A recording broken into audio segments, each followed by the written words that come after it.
Throughout the course of Onimusha's story, we've seen a large variety of memorable Oni and Genma characters. Since before the events of Warlords, Oni-aligned characters have existed that have switched sides, willingly or unwillingly abandoning the Oni and joining the Genma. But after 7 games, we've never really seen the opposite, with the Genma descendant Agaha from Tactics being a possible exception. Sure, there have been Genma allies that decide to switch sides like Heihachi and Sakon, but we've never really seen a Genma just up and turncoat against the rest and ally themselves with the Oni. I suppose the problem with this is that most Genma are naturally ambitious and malicious, demonstrating no empathy towards anyone, including other Genma. So what Genma would even ally with the Oni? After some thought, I think there's only one real possibility for this scenario, with that being Gogandantess. While not exactly a saint, Gogandantess seems to value strength and honour over the Genma's goals, refusing to fight outside of a one-on-one battle, and not only refusing to attack OU when she saved Jubei, but goes so far as to save her life just before his final battle with Jubei, flat out requesting nothing in return. It might be a stretch, but he seems to be the only Genma so far that could possibly consider joining the Oni, if only out of respect for Jubei's strength. So with that in mind, what exactly would he have done if he survived his defeat against Jubei? Now, for the record, I am by no means a writer, so try not to expect something without issues or plot holes. But I did my best to try and work out how Gogandantess would react to events following his final battle that both feel believable and line up with his character. It certainly isn't perfect, but it's the best I could come up with. Following the battle, Gogandantess is bested, but does not suffer a fatal blow. Regardless, he acknowledges that Jubei is the winner and gives him the Respect Orb, congratulating him. Jubei is wary, but his previous actions, particularly the rescue of OU, convinces him that Gogandantess is sincere, and the two part ways as Jubei heads towards the Oni Genbu. Gogandantess decides to keep an eye on Jubei from afar, looking forward to seeing if he is able to reach and defeat Nobunaga, while also wanting to see the awakening of the Genbu, something Gogandantess couldn't do due to his lack of Oni blood and power. He is briefly stunned by its size when it awakes, but quickly collects himself as Jubei and OU fight off the Musaid ambush, looking clearly annoyed at Tokichiro as the retainer takes the opportunity to steal the Genbu and flee towards Odani Castle. Given Dantess' penchant towards fairness, he'd probably find Tokichiro's deception and trickery very hard to tolerate. While Jubei and OU escape the Sacred Place's destruction on the smaller vehicle, Dantess would likely escape using the magic gateway to Gifu Castle. Naturally, this would lead to him witnessing the Genbu's crash landing next to the castle, and watching Jubei enter the Genma structure to confront Ginkenfatz and Nobunaga. While Jubei fights the giant Gyuran, Dantess would find OU trying to escape the Genbu and appear to pull her out, giving her more time to climb Gifu Castle and catch up to Jubei. As a result, she shows up halfway through his fight with Ginkenfatz, and their teamwork brings him down. Naturally, Dantess would not get involved and continue watching from afar, waiting to see the final result.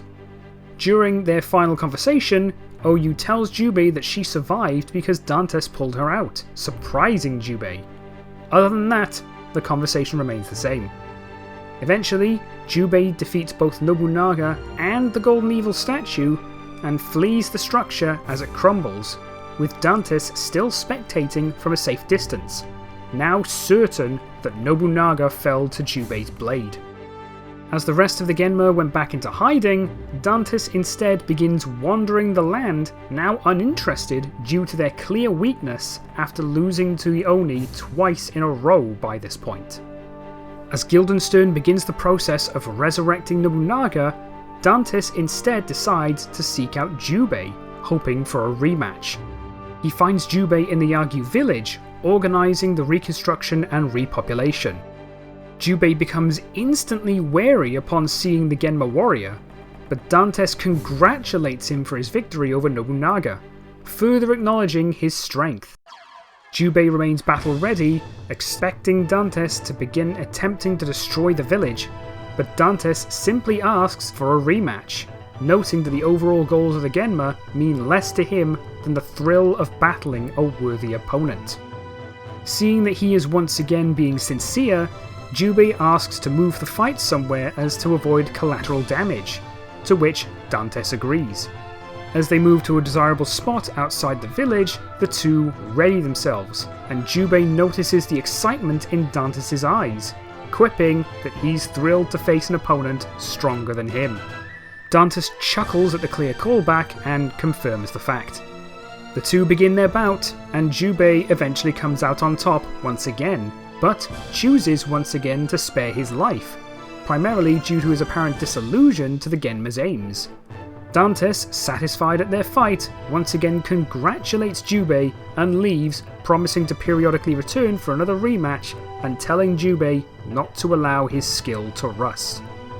This leads us to Blade Warriors, and now that Samanosuke is back in the fight, Jubei is notified by Kotaro of the rumours surrounding him. On top of the usual conversation, Jubei out loud worries that the Genma's return may mean that Dantes is also fighting alongside them again, explaining to Kotaro of Dantes' earlier visit. In reality, Dantes finds himself reminiscing of his exploits during the Onin War in a similar fashion to his short story in Blade Warriors, but when humans appear nearby, while he has no qualms killing them, he instead decides to simply leave since the killing of humans would likely turn Jubei into an enemy, simply not wanting to lose the chance for his next rematch. Since Dantes is still around, his meeting with Magoichi at the Sacred Place does in fact take place while the latter is searching for a way to become an Oni. The interaction remains similar, but while Dantes defeats Magoichi, he does not kill him due to his history with Jubei, and encourages him to get stronger on his own instead of relying on the Oni. As he roams Japan, he too overhears of the rumours surrounding Samanosuke, becoming excited at the prospect of another Oni warrior on par with Jubei. Hoping to make him another rival, he decides to seek out Jubei to find out more. He finds Jubei in the bamboo forest, following the latter's meeting with Kaede, and after greeting the warrior, questions him about the warrior with the gauntlet, openly hoping for another worthy opponent. Before Jubei can speak, Genma appear, leading Jubei to believe that Dantes sprung a trap to ambush him.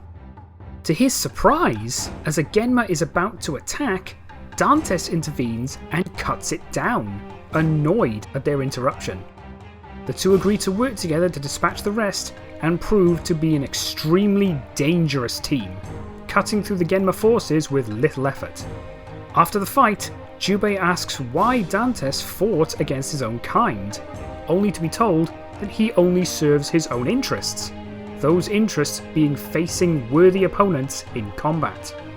This clear antagonism against his own kind convinces Jubei to trust him enough with the information about Samanosuke, and tells Dantes that he is moving towards a meeting with the warrior in the hopes of forming an alliance against Nobunaga. Dantes, even further interested, thanks Jubei for the information and lets him continue on his way, deciding to follow from afar in the hopes of witnessing the meeting. Before he does, Jubei asks Dantes to aid OU once again. While noting once again the nature of men saving weak women, Dantes is initially apprehensive, saying that it doesn't involve him. But Jubei promises another duel with him immediately after Nobunaga's defeat. Dantes' tone shifts, and he agrees after a moment of thought.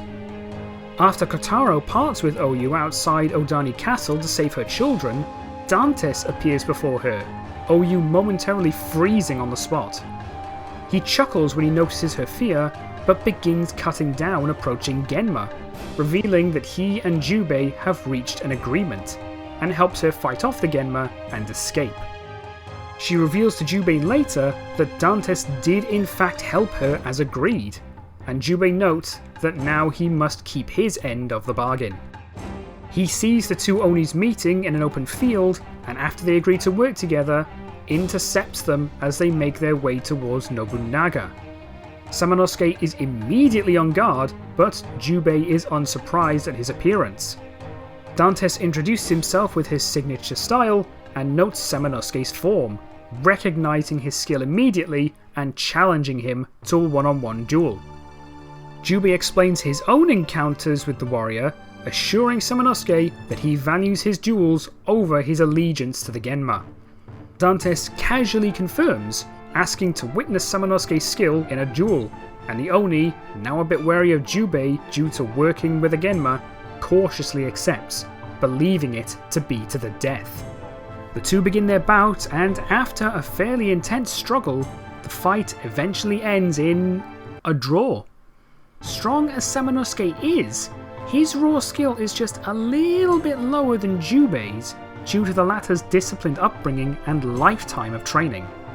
Remember that the Yagyu family train each generation from a very early age, only gaining the name of Jubei and the title of Master of the Blade when they become a Master of Swordsmanship.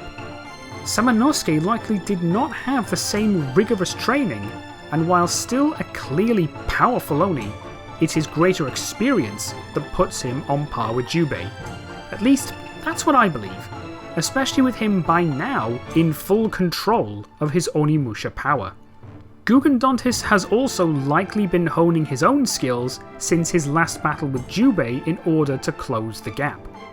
Regardless, Gogandantess is satisfied by the fight, with Samanosuke still strong enough to keep him on his toes and motivate him to further improve himself.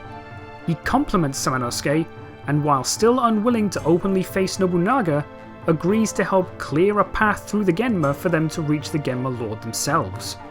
Jubei apologizes to Samanosuke for the confusion, and Samanosuke accepts upon seeing Dantes cut through other Genma.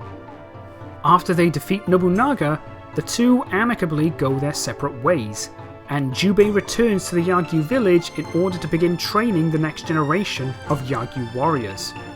Dantes would periodically appear for another match with Jubei, and after a number of battles, build a more friendly relationship, eventually leading to Jubei asking him to help train the other Yagyus. Dantes initially refuses, but backpedals after a moment of thought, realizing that receiving training from both himself and Jubei would lead to even more worthy opponents further down the line. Naturally, with Nobunaga once again revived by Guildenstern and the involvement of Gargant, Dantes would feel the pull back to his former allies, and eventually leaves the Yagyu village to meet up with Gargant. Given how little information we have about the 9 years worth of events between Samurai's Destiny and Demon's Siege, there's a lot that can be left up to interpretation. So let's just assume that Gogandantess finds Gargant at around the same time that the latter kills Kaede. Before Gargant and Samanosuke part, Dantes catches Gargant's attention, demanding Samanosuke not to interfere between them.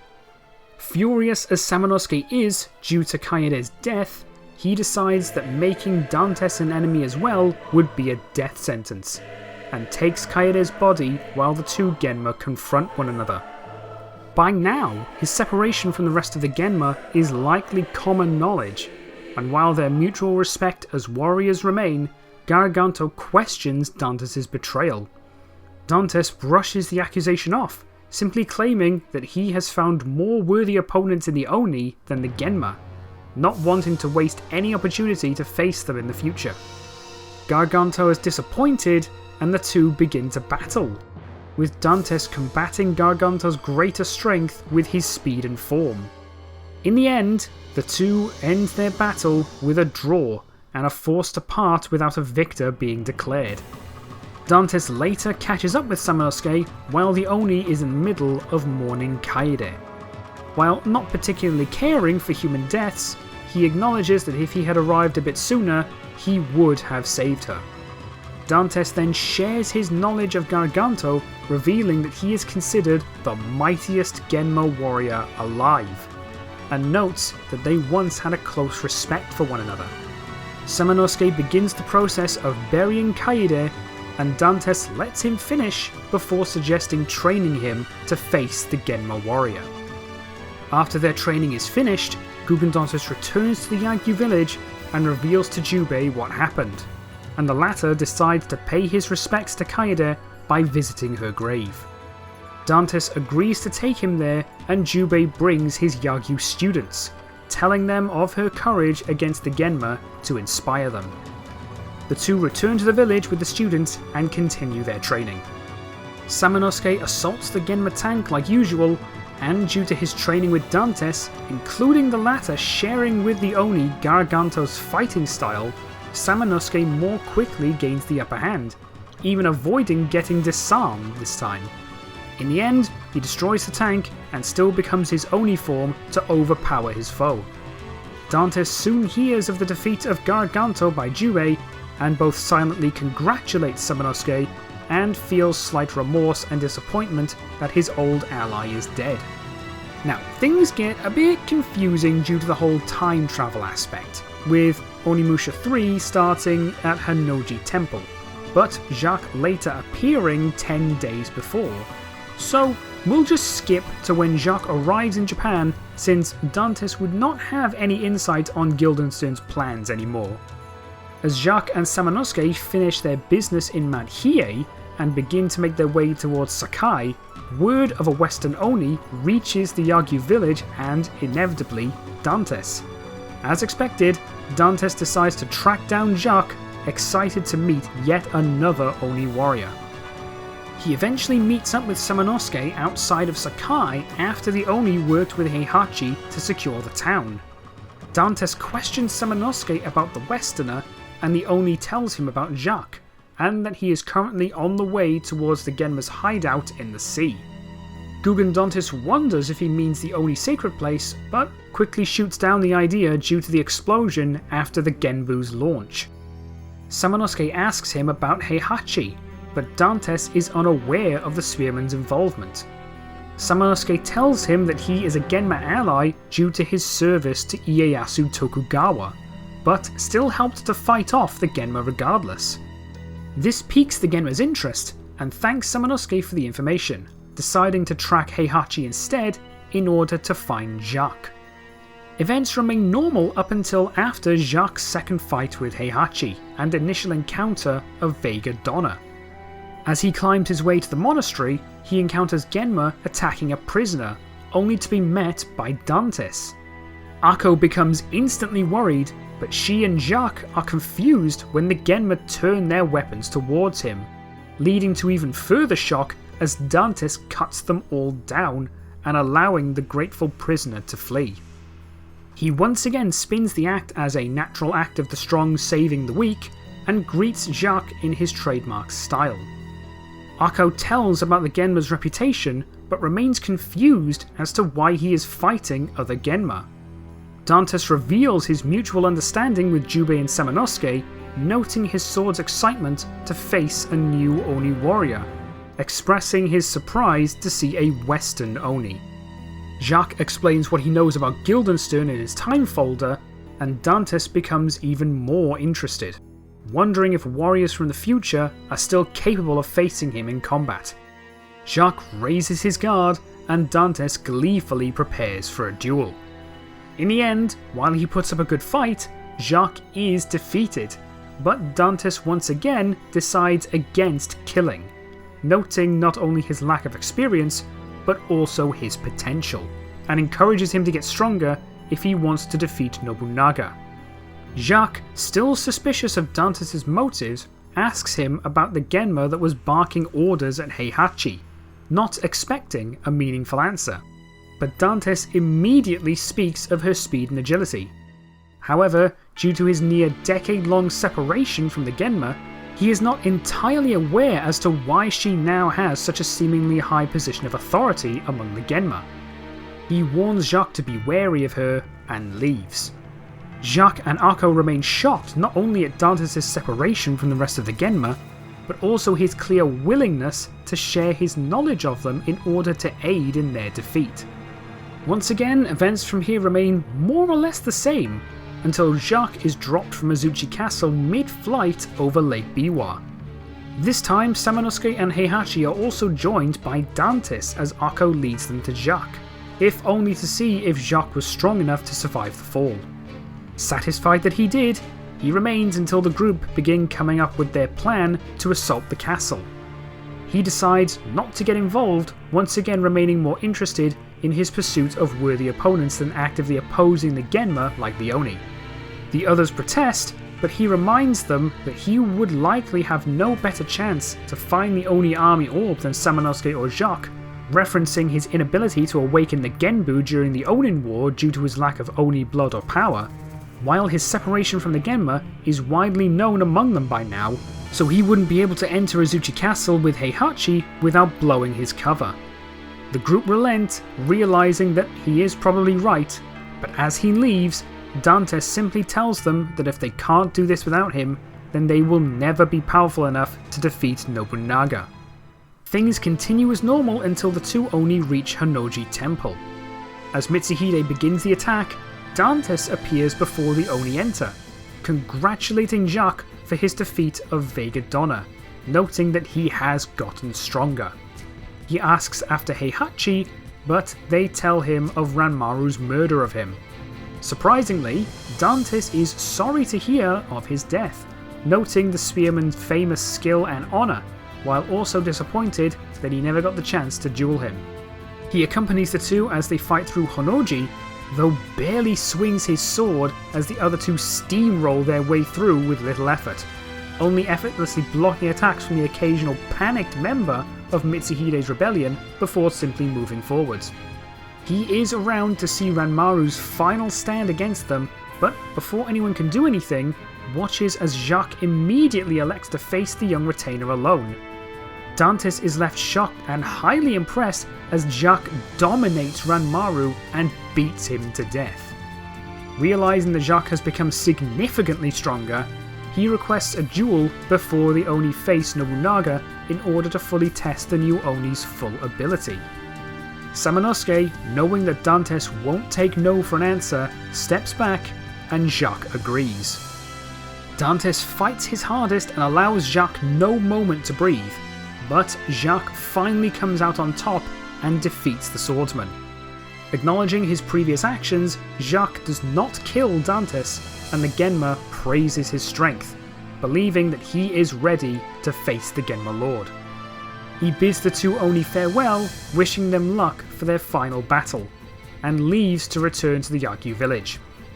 From here, things return to normal. Jacques defeats Nobunaga after Samanosuke is incapacitated, Samanosuke is killed while Jacques is sent back to his own time, and the future Samanosuke arrives back and seals Nobunaga within his gauntlet. The only real difference with all this being that he is also aware of Dantes' involvement.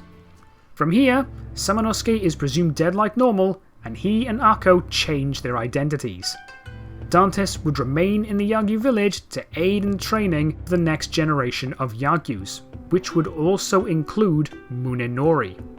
While we don't know exactly when it happened, Munenori's sparring accident still occurs, this time during a training session against Dantes due to the Genma's tough training style. While Munetoshi, still named Jubei at this point, was a more patient teacher, Dantes contrasted this by being more harsh, leading to Dantes being responsible for the accident after getting a bit carried away during a training session.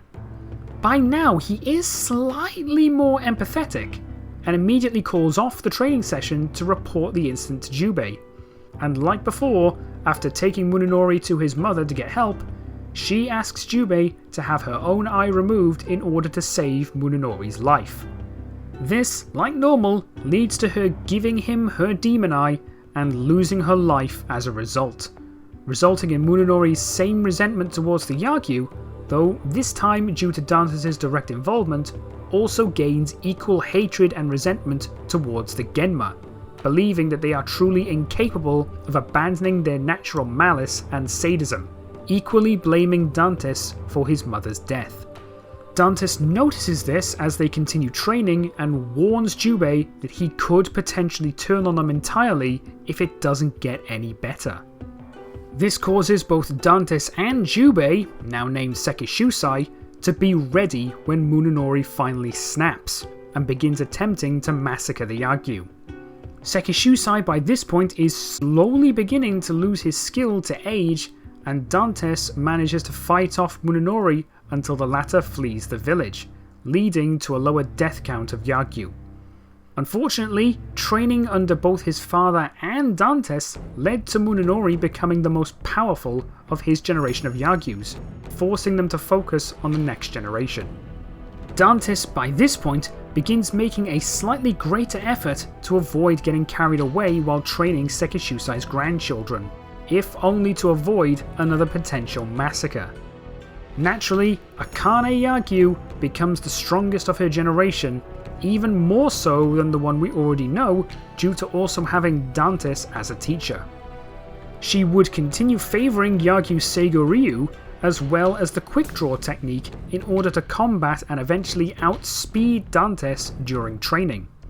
Since Dantes is essentially eternally in his prime while Sekishusai is likely slowly losing his edge with age, Akane becomes significantly more skilled and swift than what we're used to by the time her training is finished. However, Dantes is among the first to notice the Omen Star's appearance in the sky, knowing exactly what it would signify. While he was more willing to abandon Nobunaga, opposing the likes of Fortinbras feels like it could be a bridge too far. Sure, Genma highly respected and revered Nobunaga, but their god of light, especially at his full power, was in an entirely different league. Fortinbras experienced no internal opposition whatsoever for a reason. With 23 years of a solid relationship with the Yagyus, especially Sekishusai, Dantes decides at some point to speak with Sekishusai alone.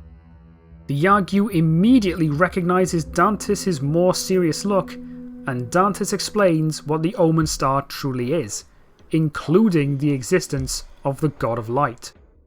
Finally, after hesitating for a moment, he tells Sekishusai that he is unsure whether or not he is able to even subtly defy Fortinbras in any way, not even for him, who by now Dantes actually began to see as more of a friend than simply a rival. This surprises the Yagyu, not only that Dantes was finally feeling the pull back to his old ways, but that he respected him and the rest of the Yagyus enough to warn him. Finally, Dantes tells of the Oni god of darkness that successfully sealed Fortinbras in the Onin War, revealing that victory against the Genma god was possible if the Black Oni, the Oni god's reincarnation, had successfully appeared. After a few moments of deliberation, Sekishusai invites him outside the village and, to Dantes' surprise, challenges the Genma to one final duel, hoping that they would both learn Dantes' ultimate decision through combat. Dantes accepts, though finds himself expecting an unfulfilling fight due to Sekishusai's age. By now, likely still in response to Munenori's accident, Dantes often noticed himself subconsciously holding back, which, when mixed with his overestimation of the effect that Sekishusai's age would have on his skill, caused him to be caught off guard on multiple occasions. And in the end, their final battle ended in a draw. Old as the Yagyu had become, his skill had not rusted quite as much as Dantes expected. Sekishusai sees that Dantes, even in the face of his god's revival, still finds himself unwilling to land a deciding blow despite multiple opportunities.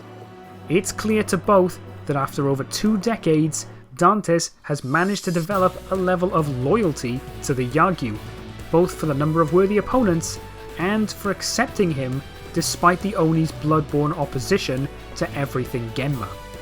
With this, Sekishusai encourages him to leave the village to forge his own path, declaring this duel to be his last before his full retirement. Dantes, in one final show of respect, extends his hand and thanks him, to which the Yagyu reciprocates. With that, Dantes leaves to search for the Black Oni, promising to keep watch over Akane. As for Munenori, his hatred for the Genma only increased alongside his hatred for the Yagyu and Oni, meaning that while he initially allies himself with Hideyoshi, he becomes disillusioned once he sees the warlord attempting to use the Genma.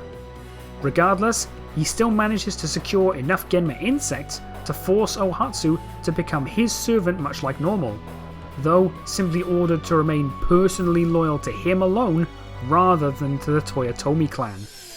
He drags her along with him as he travels Japan, looking for any opportunity to sow chaos for both sides. Events during the first couple of stages remain fairly similar, with the only real notable difference being that Akane isn't quite as dominated by Soki during their initial encounter, though he is still clearly stronger. They cooperate in Saruga, defeat the sealed Genma, and she tells him of the rumours of the Genma trees in Sata Pass before they infiltrate the fortress. The encounter between Soki and Munenori once again remains pretty much identical, though this time simply telling Soki that he's someone looking for a bit of fun, rather than the man who cuts down anyone that defies the Lord. Regardless, Akane still attacks him and sends Soki forward so she can kill her uncle. Munenori initially doesn't care to fight her, but gets angry upon seeing her demon eye, and leaves her tied to a stake with lit dynamite like normal. Soki and Ohatsu's encounter is fairly similar, though this time she is attempting to simply dissuade Soki in an attempt to keep him out of Munenori's path, fearing that the murderous Yagyu would begin tormenting him next. She still decides to fight him after he refuses, though is still just as easily defeated. Munenori, of course, intercepts before Soki can convince her to join him, and when telling Soki what he did with Akane, instead challenges Soki to try and fight his way through him rather than simply letting him choose between saving Akane and burning the trees. Again, this is because he doesn't care whether or not the trees are burnt since he hates both sides. He just wants to cause chaos and suffering for anyone he encounters. Unfortunately, this means that Soki is not able to reach Akane in time to cut the fuse and rescue her, taking too long to fight off Munenori, who, let's not forget, is stronger this time around due to receiving training from both his father and Dantes. Soki is still stronger, but Munenori still proves formidable. Soki manages to knock him back enough to climb the ladder and escape, though Munenori simply cackles, knowing that Soki will never make it in time. As for Akane, she wakes up realizing that she's about to die, hopes that Soki was able to burn the trees down at least, and closes her eyes, preparing for the end. However, she hears another noise right behind her head, followed by silence. The fuse is no longer burning. She turns her head to the side only to see a dagger sticking into the wood to her right. Someone had thrown it with impeccable accuracy to cut the fuse before the dynamite exploded. Soki arrives soon after and unties her, too relieved that she's still alive to notice the dagger at first, but after they both catch their breath, they both notice and check it. Akane finds it familiar and takes it with her, and they head outside the fortress where Soki bandages her wounds like before. Akane chastises him for abandoning the mission, weeps at Munenori's cruelty, and they both agree to head for Kyoto, believing that both Munenori and Hideyoshi will be there. While Akane has trouble figuring out by now, the dagger obviously came from Dantes, who, due to still remaining unwilling to openly oppose Fortinbras, decides to offer occasional vital aid from the shadows. He, of course, by now has also realised that Soki is the Black Oni, and decides that he wants to test his strength, not only to see if he can defeat the Triumvirate and Fortinbras, but also to see if he can keep Akane safe when necessary, slightly irked that he failed to reach her in time in Sata Pass.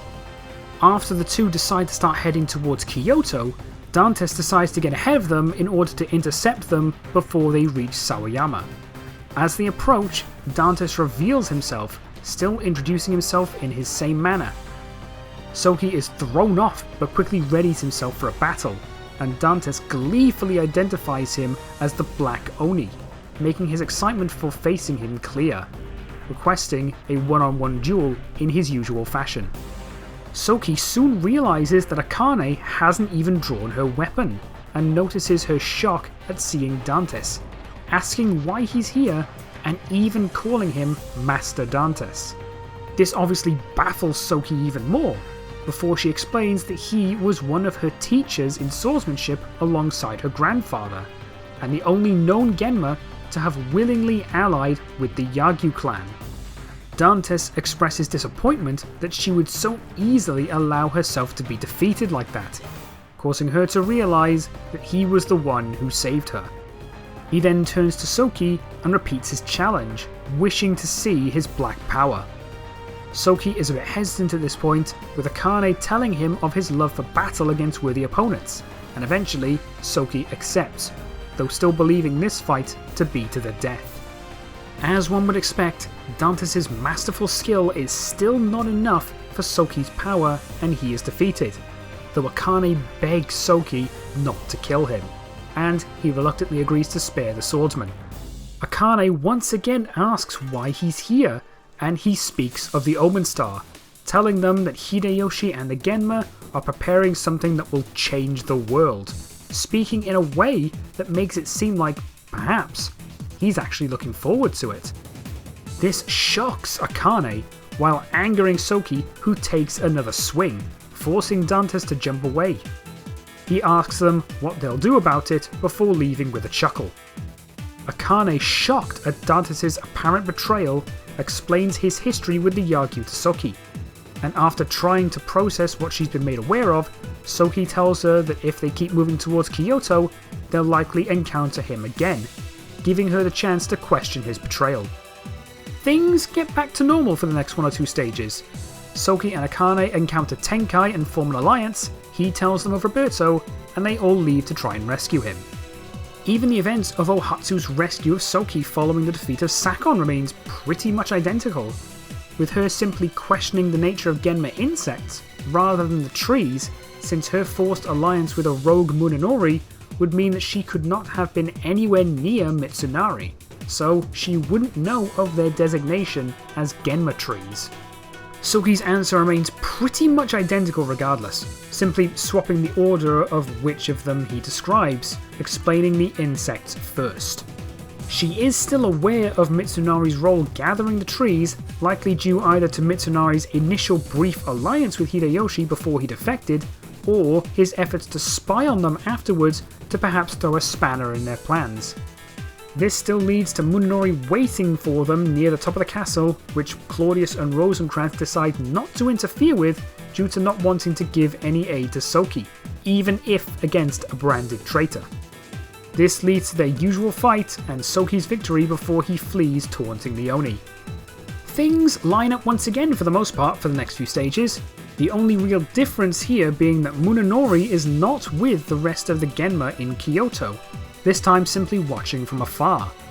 This of course means that Akane isn't immediately distracted like usual, and initially tries to stop Soki from running off, but is forced to stay with Tenkai to face Sakon. However, not long after the fight begins, her demon eye begins to resonate, telling her that Munenori is nearby, which, to those unaware, is a canon thing. A conversation before stage 16 confirms that her demon eye reacts to his when he is close, which is what is happening here. This causes her to run off in search of him, leaving Tenkai to fight Sakon like normal. This again puts things more or less back to normal. Soki fights and is beaten by Hideyoshi, and Ohatsu rushes to try and protect him, this time appearing from outside the conflict while Munenori fights off Akane once again, since he doesn't allow her to affiliate herself with anyone else, including her sister Cha-Cha. Tenkai blocks Hideyoshi's attack while the two flee, and Munenori triggers the Genma insects like normal when they reach Mount Hiei, leading to Soki's trial in the Oni Gate, his Onimusha awakening, and Ohatsu's purification. From here on, Ohatsu's story gets back on track like normal, and they receive the same aerogram from Munenori, using Azuchi Castle like before to hold Akane hostage. Why does this remain the same? He simply finds this as a way to mess with both sides.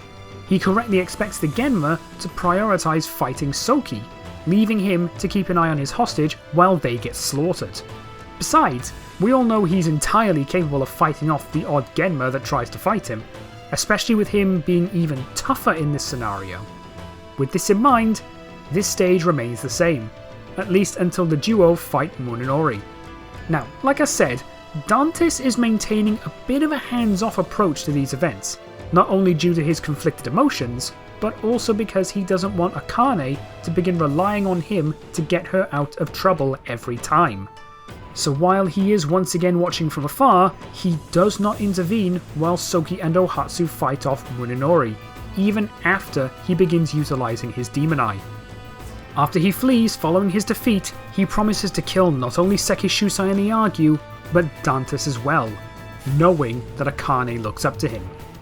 It's after Munenori flees that Dantes decides to take action, confronting his former student after they're far enough away from the others. He tells Munenori that he's disappointed at his repeated failures, saying that he was taught better than that.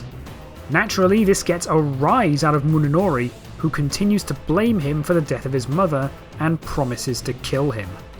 In a rare show of empathy, Dantes actually apologises for the accident, acknowledging that it led to her unfortunate death, but Munenori is long past forgiving him, drawing his swords and attacking his old teacher. The two begin a drawn-out struggle, with Munenori managing to keep up with Dantes' quick and precise movements, while Dantes finds difficulty finding an opening to take advantage of. Eventually, with no clear winner, Munenori uses another smoke bomb to escape, leaving Dantes further disappointed in his cowardice. From here on, events continue as normal for almost the entire rest of the game, with Roberto being found and the group destroying the Darkstone in the Sakai facility, commandeering the San Felipe to sail to Kyushu, which Dantes witnesses after Claudius and Rosencrantz leave the area, and successfully destroying the second Darkstone in Shimabara, killing Claudius and Rosencrantz in the process. It's not until the party's assault on Nagoya Castle that things start to alter again. Now, throughout this whole ordeal, Dantes has kept a close eye on the party, watching them all grow in strength, especially Akane. He still worries even now about whether or not she will be another failed student of his, with Munenori's failure still weighing on his mind. At this point, however, he decides that it's time to put her to the ultimate test, and as a result, the party finds him waiting for them in Nagoya Castle rather than Munenori. Now, this is for a couple of reasons. For starters, Munenori in this scenario would never willingly work alongside another Genma, so standing by Ophelia is out of the question for him. This also means that she wouldn't protect him from the party as they use the space folder to escape to Kyoto, so he wouldn't be able to make it to Kyoto after his final battle with Akane, which is something I still want to happen to complete her character arc. As for Dantes, let's not forget that he's the only Genma still alive after the events of both Samurai's Destiny and Demon's Siege, and since the Triumvirate didn't get unsealed until long after Nobunaga's defeat, they would not be fully aware of Dantes' defection, meaning that Ophelia would be a bit more open to allowing him to wait for the party in place of Munenori. In fact, the only one still alive to call him out would be Hideyoshi, but the Triumvirate are already deceiving him to begin with, so as long as Dantes doesn't reveal himself to Hideyoshi and throw a spanner in their works, there shouldn't really be any issue. With this in mind, Dantes awaits with Ophelia for the party to arrive and meets them at the top of the castle. By this time, Akane has had time to process Dantes' apparent betrayal and decides to be the one to take charge and questions why he would turn his back on the Yagyu and her grandfather after all these years. Dantes downplays his actions, reminding her of his exploits during the Onin War, particularly the slaughter of every Oni in the sacred place, and with the Genma God of Light returning, this was something that she should have anticipated. Of course, he's lying here, but he doesn't want to let the party know that, although one person does see through him. Tenkai, having known Dantes for over 2 decades, manages to make momentary eye contact with the Genma, and Dantes shoots a fleeting look that tells him not to interfere, realizing in that moment who Tenkai really is. Dantes turns his attention quickly back to Akane and challenges her to face her teacher one last time, once again introducing himself in his trademark style. Soki attempts to fight him in anger, but Jubei stops him, much like her canon fight with Munenori. The two begin their battle, with both clearly fighting their hardest. Dantes is clearly trying to win, while Akane, now certain that he has betrayed her, is finally fighting to kill him. With the age and height gap, Dantes not only takes advantage of his quick and flowing style, but also attempts to physically overpower the young Yagyu, something he rarely does, which throws her off for a moment. By now, however, Akane has grown in skill and speed, leading her to quickly adapt to Dantes' attacks, and with her mastery of her swordplay, as well as taking full advantage of her demon eye, she eventually lands a deciding blow on her former master, overcoming him. As Dantes falls to the ground, Akane, mirroring Munetoshi in Samurai's Destiny, rushes to his side as he collapses, with him congratulating her in a similar way. Akane, now beginning to weep, asks why he turned on her, but he explains that while he wanted to, he was unable to oppose the God of Light directly, so simply acted in the shadows to ensure that she grew strong enough to complete her mission, revealing to the party that he never betrayed them to begin with. Akane only further weeps at this revelation, now knowing that she struck down her teacher while he was only looking out for her, someone she viewed almost as a father figure by now.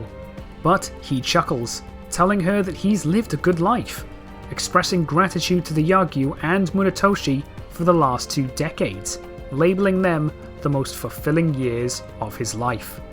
He then, with a smile, tells her that she no longer needs his training, that he's proud of the warrior that she has become. He begs one final request from her and asks her to tell him his name.